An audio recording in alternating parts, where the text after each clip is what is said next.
বন্ধুরা, আজকে আমি সুজি আর আলু দিয়ে খুবই চটপটা, টেস্টি আর ক্রিস্পি একটা স্ন্যাক্সের রেসিপি আপনাদের সাথে শেয়ার করব। হাই, হ্যালো, নমস্কার। আমার চ্যানেলে আরেকটি নতুন মজাদার রেসিপি দেখার জন্য আপনাদের অনেক অনেক স্বাগত।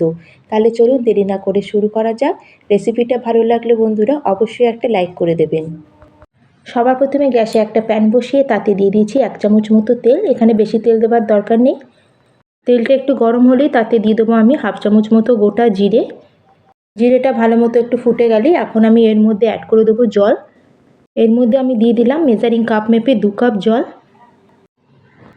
জলটাকে ভালো করে একটু মিশিয়ে জলটা যখন হালকা একটু গরম হবে তখন এর মধ্যে দিয়ে দেবো আমি স্বাদ অনুযায়ী নুন। দিয়ে দিচ্ছি 1/2 চামচ মতো রেড চিলি ফ্লেক্স আর কিছুটা পরিমাণে কুচানো ধনেপাতা। এবার সব কিছুকে আরেকবার খুব ভালো করে আমরা জলের মধ্যে মিশিয়ে নেব। জলের মধ্যে সব কিছুকে ভালো করে মিক্স করে এখন গ্যাসের ফ্লেমটা আমরা লোতে করে দেবো আর লো ফ্লেম করে এখন আমরা এবার অ্যাড করবো এর মধ্যে সুজি। এখানে আমি 1 কাপ সুজি অ্যাড করলাম। যে কাপ মেপে আমি এখানে 2 কাপ জল ব্যবহার করেছিলাম সেই কাপ মেপেই এখানে আমি 1 কাপ সুজি নেব। সুজিটা এখানে একবার অ্যাড করে দেবেন না, এক হাতে সুজিটা অল্প অল্প করে দিতে থাকবেন আর জলের মধ্যে এটা মিক্স করতে থাকবেন। একবারে কিন্তু সুজিটা অ্যাড করে দিলে এখানে সুজির ডালা মতো হয়ে যাবে। এখানে আপনারা যে কোনো একটা বাটি বা কাপ সেট করে নেবেন, তাতে সব মেজারমেন্টগুলো নেবেন, এতে কিন্তু রেসিপিটা একদম পারফেক্ট তৈরি হবে। এই সময় কিন্তু সুজিটাকে একদম ছাড়া যাবে না। এটাকে আমরা ততক্ষণ নাড়বো যখন দেখবেন যে সুজিটা একটু ড্রাই মতো হয়ে একটা ডো ফর্মে চলে আসছে, তার সাথে দেখবেন প্যান থেকেও উঠে আসছে। ছোটো মোটো খিদে হোক বা বাচ্চাদের জন্য হালকা ফুলকা কিছু নাস্তা বানাতে চাইলে আপনারা খুব ইজিলি এই নাস্তাটা কিন্তু সুজি আর আলু দিয়ে বানিয়ে নিতে পারবেন। এই নাস্তাটা কিন্তু খুবই ক্রিস্পি আর কুরকুরে তৈরি হয়। অবশ্যই একবার আপনারা এটা ট্রাই করে দেখবেন। আর বন্ধুরা, এইটা বানানো কিন্তু খুবই সহজ। ঘরে থাকা মাত্র সুজি আর আলু দিয়ে আমরা 10 মিনিটের মধ্যে এটা বানিয়ে নিতে পারবো। আর এখানে দেখুন সুজির ডোটা আমার একদম রেডি হয়ে গেছে। তার সাথে দেখুন এটা প্যানও ছেড়ে দিয়েছে। ঠিক এই রকম পজিশনে আমাদের গ্যাসের ফ্লেমটাকে এখন আমরা বন্ধ করে দেবো আর ডোটাকে আমরা একটা বাটির মধ্যে ঢেলে এটাকে একটু ঠান্ডা হওয়ার জন্য ছেড়ে দেবো। ততক্ষণ এদিকে সুজির ডোটা একটু ঠান্ডা হচ্ছে, ততক্ষণ এদিকে আমরা চলে যাব নেক্সট প্রিপারেশনে। গ্যাসে আবার সেম প্যান বসিয়ে তার মধ্যে আমি দিয়ে দিলাম 2 চামচ মতো সাদা তেল। তেলটা এবার গরম হলে দিয়ে দিচ্ছি সামান্য একটু গোটা জিরে, সামান্য একটু দিয়ে দেবো গোটা ধনে, 1 পিঞ্চ মতো এখানে দিয়ে দিলাম হিং, তার সাথে দিয়ে দিলাম 2টো মিহি করে কুচানো কাঁচা লঙ্কা আর দিয়ে দেবো এখানে 1/2 ইঞ্চি আদা, যেটাকে আমি একটু গ্রেট করে দিয়েছি। আর এখন আমরা সব কিছুকে কয়েক সেকেন্ডের জন্য একটু নাড়াচাড়া করে নেবো। এটাকে কিন্তু বেশি আমরা ফ্রাই করব না। এই সময় কিন্তু গ্যাসের ফ্লেমটাকে আমাদের লোতে রাখতে হবে, নাহলে কিন্তু মশলা পুড়ে যাবে। আর সব কিছুকে একটু নাড়াচাড়া করে এখন এর মধ্যে কিছু ড্রাই মশলা অ্যাড করে দিলাম। প্রথমে দিয়ে দিলাম 1/2 চামচ রেড চিলি পাউডার, 1/2 চামচ মতো হলুদ গুঁড়ো আর 1/2 চামচ মতো দিয়ে দিলাম এখানে ধনে পাউডার। সব কিছুকে আবার ভালো করে মিক্স করে এখন আমরা কয়েক সেকেন্ডের জন্য এই মশলাগুলোকে আরেকবার নাড়িয়ে নেব। এই মশলাগুলো কিন্তু খুব তাড়াতাড়ি জ্বলে যায়, সেজন্য এটা আপনারা খেয়াল রাখবেন। আর মশলাগুলোকে হালকা একটু নাড়াচাড়া করে এর মধ্যে এখন অ্যাড করে দিলাম আলু।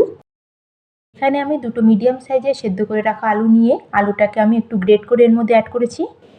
আলুটাকে আমি এখানে গ্রেটারে গ্রেট করে নিয়েছি, আপনারা আলুটাকে ম্যাশ করেও দিতে পারেন। আর আলুটাকে এইভাবে দিলে কি হয়, আলুর মধ্যে কোনো বড় আলুর ডালা বা লাম্পস থাকে না। আলুটা দেওয়ার পরে এখন আমরা সব মশলার সাথে এটাকে খুব ভালো করে মিক্স করে নেব। আলুটাকে এখানে খুব ভালো করে সব মশলার সাথে মিক্স করে এটাকে কিছুক্ষণ আমি নাড়াচাড়া করে নিয়েছি।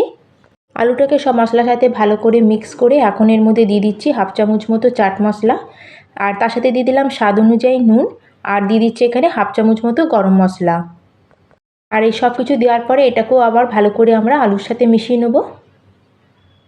যত ভালো করে এখানে আলুটাকে আমরা ফ্রাই করব তত টেস্টি এখানে আমাদের আলু পুরটা তৈরি হবে।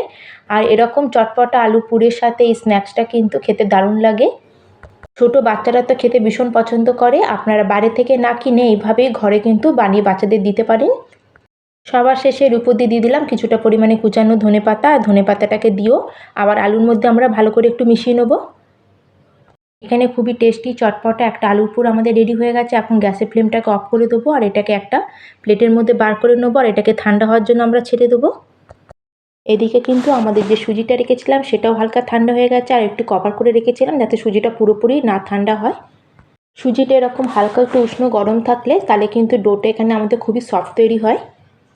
এখন আমাদের এইভাবে হাতি চটকে সুজির ডোটাকে খুব ভালো করে মেখে নিতে হবে। আমরা যেরকম আটা মাখি ঠিক সেই রকমই আমাদের এখানে ডোটা কিন্তু মেখে নিতে হবে। ডোটা মাখার সময় যদি হাতে একটু চিপচিপে মতো লাগে, সুজির ডোটা হাতে লেগে যায়, তাহলে সামান্য একটু তেল লাগিয়ে হাতে আবার এটাকে খুব ভালো করে মেখে নেবেন। 2 থেকে 3 মিনিট ধরে সুজিটাকে এখানে ভালো করে চটকে আমাদের একটা স্মুথ ডো এখানে রেডি করে নিতে হবে। এখানে দেখুন বন্ধুরা, সুজির ডোটা একদম রেডি হয়ে গেছে। এখন আমাদের এই সুজির ডো থেকে কিন্তু লেচি কেটে নিতে হবে। আর একটু আমি বড় বড় সাইজেরই এখানে দেখুন লেচিটা কেটে নিয়েছি। এখানে যে পুরো সুজির ডোটা ছিল তার থেকে আমি বড় বড় সাইজে 4টি লেচি কেটে নিয়েছি। সুজি তো এখানে খুব ভালো মতো কুক করাই আছে, আপনারা এখানে সাইজগুলো একটু ছোট বড় আপনাদের ইচ্ছা মতো করে নিতে পারেন। এখন এখানে আমি একটা লেচি নিয়েছি, লেচিটাকে হাতে ভালো করে এইভাবে একটু গোল করে 2 হাতের তালুর মাঝখানে রেখে এভাবে একটু প্রেস করে এটাকে একটু চ্যাপ্টা মতো করে নেব। আর তার সাথে 2 হাত দিয়ে এইভাবে এটাকে একটু প্রেস করে করে চারিদিকে আমরা এটাকে স্প্রেড করে একটু বড় করে ছড়িয়ে নেব। লেচিটার মাঝখানটা একটু মোটা হবে আর সাইডগুলো কিন্তু একটু পাতলা মতো হবে। সুজি যেহেতু এখানে খুবই সফট, সেজন্য এটা করতে কিন্তু আপনাদের কোনো রকমই অসুবিধা হবে না। আর এটা তৈরি করা হয়ে গেলে এখন যে আমরা আলুর পুরটা বানিয়ে রেখেছিলাম তার থেকে 1-1.5 চামচ মতো পুর নেবো আর এটার ঠিক মাঝখানে রেখে দেবো। এখন আমরা হালকা হাতে এটাকে চারিদিক থেকে উঠিয়ে এটাকে বন্ধ করে নেব ঠিক এইভাবে। আর এই ওঠা অংশটাকে এইভাবে আমরা হাত দিয়ে চেপে এটাকে এর মধ্যে দাবিয়ে দেবো। এইভাবে 2 হাত দিয়ে এভাবে একটু প্রেস করে একটু চ্যাপ্টা মতো করে নেব। আর এখানে দেখুন বন্ধুরা, এইভাবে আমাদের একটা কিন্তু নাস্তা এখানে রেডি হয়ে গেল। এইভাবে আমি 4টে লেচিতেই কিন্তু আলুর পুর ভরে এগুলোকে আগে রেডি করে নিয়েছি। এবার এগুলোকে আমরা ফ্রাই করে নেব। তাহলে চলুন গ্যাসের দিকে যাওয়া যাক। এদিকে গ্যাসে একটা প্যানে আমি কিছুটা পরিমাণে তেল আগে থেকে গরম হতে বসিয়ে দিয়েছিলাম। এখানে কিন্তু তেলটাকে খুব ভালো করে আগে হাই ফ্লেমে এটাকে গরম করে নিতে হবে। তেলটা ভালো মতো গরম হয়ে যাওয়ার পরে এখানে আমরা নাস্তাগুলোকে তেলের মধ্যে দিয়ে দেবো। প্রথমে আমরা নিচের দিকটা কিছুক্ষণ একটু হতে দেবো, তারপরে আমরা আস্তে আস্তে করে এক এক করে এগুলোকে একটু উল্টে দেবো। এইভাবে কিছুক্ষণ উল্টে পাল্টে দুদিকটা সুন্দর গোল্ডেন কালার আসা পর্যন্ত আমরা এগুলোকে ফ্রাই করে নেব। যেহেতু আমরা এটা সুজি দিয়ে বানাচ্ছি, সুজির নাস্তা কিন্তু খুবই ক্রিস্পি তৈরি হয়। এইভাবেই আমরা কয়েক সেকেন্ড পর পর এগুলোকে উল্টে পাল্টে এগুলোকে ফ্রাই করে নেব। আর এখানে দেখুন কত সুন্দর দুদিকটা গোল্ডেন কালার হয়ে ফ্রাই হয়ে গেছে। এরকম ক্রিস্পি আর গোল্ডেন কালার আসা পর্যন্ত এগুলোকে আমাদের ফ্রাই করে নিতে হবে। এখন আমরা ভালো করে এগুলো তেল ঝরিয়ে এক এক করে আমরা বার করে নেব। এখন আমরা এই আলু সুজি স্ন্যাক্সগুলোকে এক এক করে ভালো করে তেল ঝরিয়ে একটা প্লেটের মধ্যে সার্ভ করে নেব।